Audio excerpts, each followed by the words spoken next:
Good morning, everyone. Today I want to tell you guys about how I stole this truck for $0. We're going to go off the usual course and we're going to talk about something a little bit different today.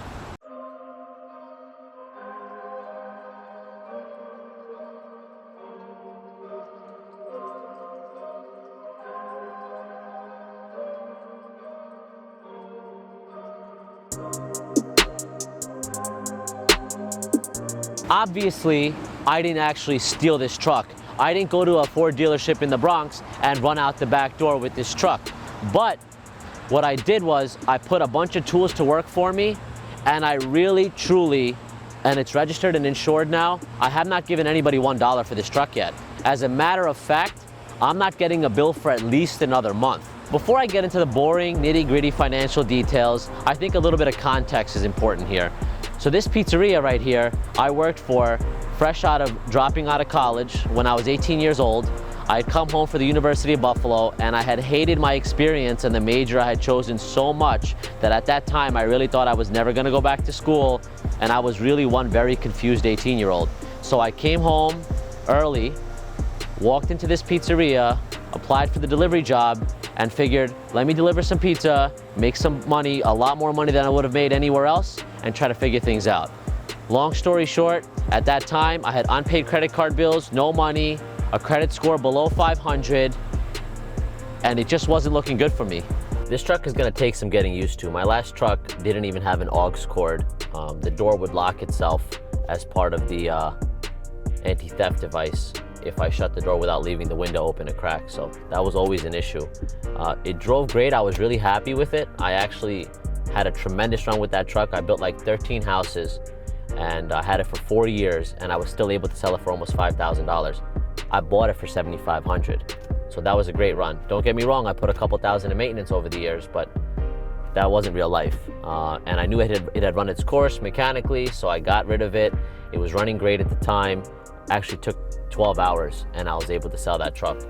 And then I got into the market aggressively. I shopped around locally for the best deal that I could get. And if you guys are like me, I hate going to the car dealership. I love cars, but there's just something so uncomfortable about going into a car dealership. Do you guys agree? So I'm gonna share now the negotiation process and how I got to the point where I'm still sitting in this truck and I haven't spent $1 yet. So this is when I'm gonna start talking fast, kind of like at the end of a commercial when they're giving you all the bad news in an advertisement, and try to follow along because this is the stuff that I love. This is the numbers. MSRP on this truck was $47,000.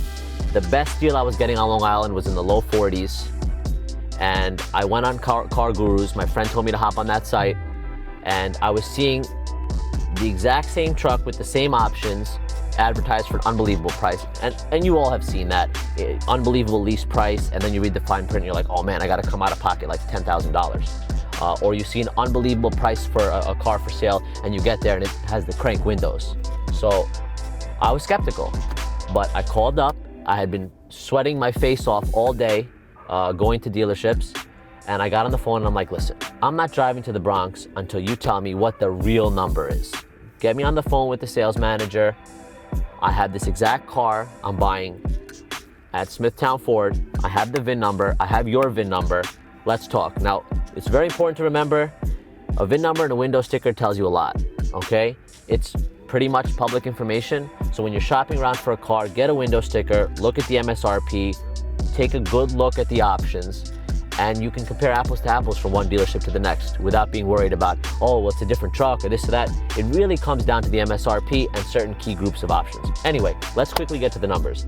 $47,000, I was getting low 40s in Long Island. In the Bronx, they were advertising the same truck with the same options for $36,000.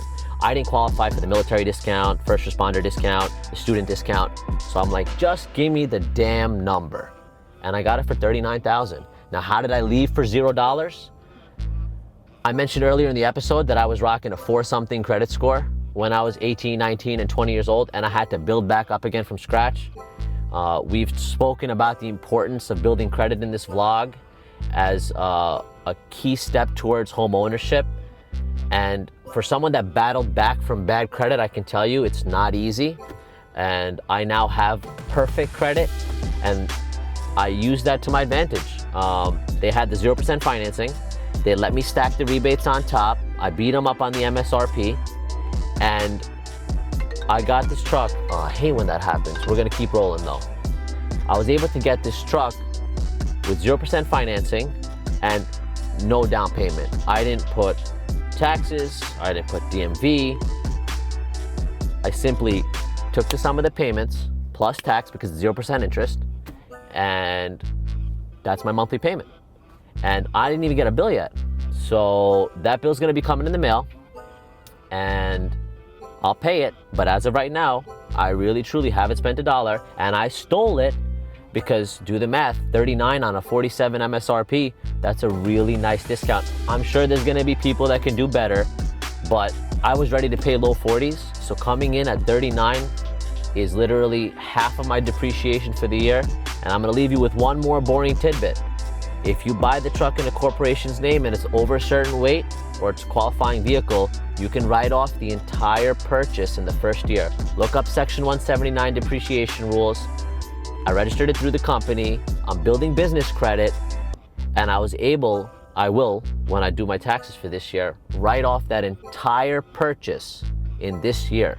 So what that means is, let's say I made $100,000 this year, this truck was $40,000, my taxable income, as long as I qualify for this deduction, which I made sure I did a lot of research on, my income drops down from 100 to 60, and I don't pay tax on that 40,000 income. It's a one-shot deal. You obviously can't deduct the payments after that, but that was a major reason why I hopped out of the work truck and made this move to something that I truly don't even, it's not familiar, and it's comfortable, but it's like weird because it's so nice. And I'm so used to my two trucks were such hoopty work trucks that I kind of feel out of place. But thank you for listening to this entire crazy rant. I hope you find this information useful. Leave a comment below. Ask any questions you want about this whole car buying process. I know a fair amount. I've now done this a few times. And please subscribe to my video. Usually we talk about real estate, development, construction, home ownership, being a realtor and a builder. Follow me on Instagram @Pinnacle Real Estate. Subscribe to this channel. Please like this video, and I'll see you on the next episode.